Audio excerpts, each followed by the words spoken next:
Internet the past year, you've definitely heard this, and more recently this, and you've definitely seen people dance like this.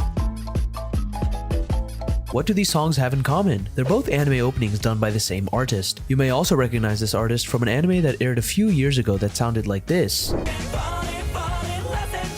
All of these songs are written and performed by the electric Japanese hip-hop duo that's been taking over everyone's minds, CreepyNuts. Although the name may sound, well, creepy, this duo is the result of an extremely talented Japanese battle rapper that used to run the freestyle scene and one of the greatest DJs to ever come out of Japan. Meet DJ Matsunaga and Arashite, the duo that's been making non-stop hits since the conception of CreepyNuts, and have recently seen themselves in the limelight with their music topping the charts over the likes of Taylor Swift and Kanye West, with music meant for anime like Dandadan, Call of the Night, and Mashal. CreepyNuts was officially formed in 2013 after DJ Matsunaga and Arashite, who met in Osaka when they were teenagers, decided it was time to take the next step onto the music scene together. Kunihiko Matsunaga, better known as DJ Matsunaga, is a renowned Japanese DJ from the Niigata prefecture. He was quite well known in the underground Japanese hip-hop scene before CreepyNuts was created, due to his insane skill on the turntables that gave an extremely unique, signature sound to any tracks he mixed. He's well known for blending old school hip-hop and electronic music when producing, and he's quickly become one of the most versatile producers recently in Japanese hip-hop. He's even gone on to win the extremely prestigious global DJ competition DMC World DJ Championship in 2019, a competition that was won previously by famous DJs such as DJ Qbert and A-Track. He also went on to perform at the closing ceremony of the 2020 Tokyo Olympics. Kyohei Nogami, also known as Arashite, is a prolific battle rapper from Osaka and is a 5-time winner of the Ultimate MC Battle, which is a large rap battle event held in Japan.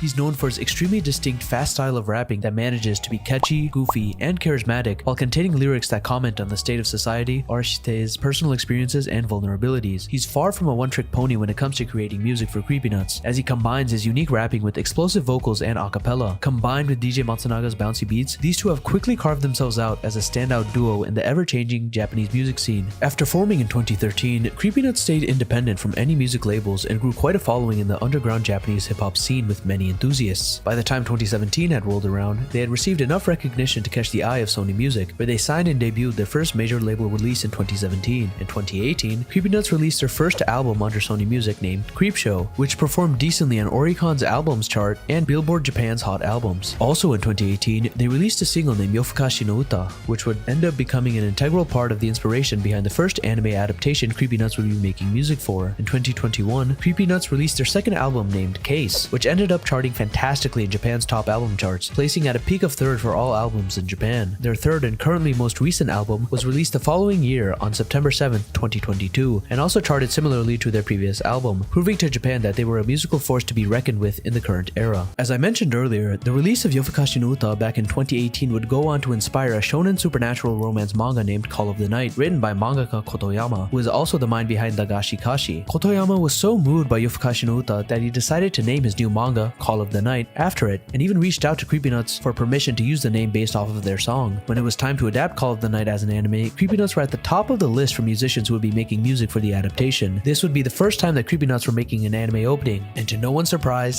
they nailed it. In fact, they made another track for Call of the Night named Lost Time, and Call of the Night's ending theme ended up being the very theme that inspired its creation in the first place, Yofukashi no Uta. When I first watched Call of the Night air back in 2022, I hadn't really heard of CreepyNuts before, but as soon as I heard the first opening, I knew they'd be running the anime opening scene for years to come. The opening of Call of the Night is a track named Daten, and the extremely energetic, upbeat vocals combined with the groovy instrumentals had me vibing within the first 10 seconds. I was expecting a pretty chill song considering the premise of Call of the Night gave off a very much relaxed tone, but I was pleasantly surprised by Daten. The lyrics fit the story of Call of the Night as well, as Arashite sings about stepping into another dimension, much like how the main character steps into the night. The chorus itself is about falling and giving into this new environment, while all the characters themselves are falling and enjoying the night. Along with this bouncy, easy to dance to opening, CreepyNuts outdid themselves with their second Call of the Night track, Lost Time, which provided the chill, groovy vibe I was expecting previously. This track opens up with some laid-back guitar instrumentals supplemented with a bouncy bassline as Arashite sings about the tranquility of the night. After the initial chorus, Arashite breaks into a signature rapping style, riding the beat laid by DJ Matsunaga while perfectly capturing the essence of Call of the Night. I found myself replaying all of the scenes Lost Time was played in as I watched Call of the Night, and I'm I'm still addicted to it to this very day. As for the ending music, I mean, a song has to be a banger if it went on to inspire an entire manga, and unsurprisingly, Yofukashi no Uta is awesome. It's a very energetic song all around, with DJ Matsunaga not making things too complicated with the instrumentals, while Arshite shines as he sings and raps about his love of the night. He includes his personal experiences in this song about the night, as he talks about how much he loved the night as a kid, and the shenanigans he got up to when he'd go out at night and doing all the things he was told not to do. This song was also inspired by CreepyNuts' experiences as late night radio show hosts, as they hosted a radio show called All Night Nippon Series, which they began hosting for in 2018 and ran weekly for almost 5 years. You can really see the inspiration this song had for Call of the Night, as the story is basically what Arshite is rapping about, except there's vampires. Neither of them have looked like they've aged at all, so maybe the song is about vampires. Also, DJ Matsunaga and Arshite are literally in the anime.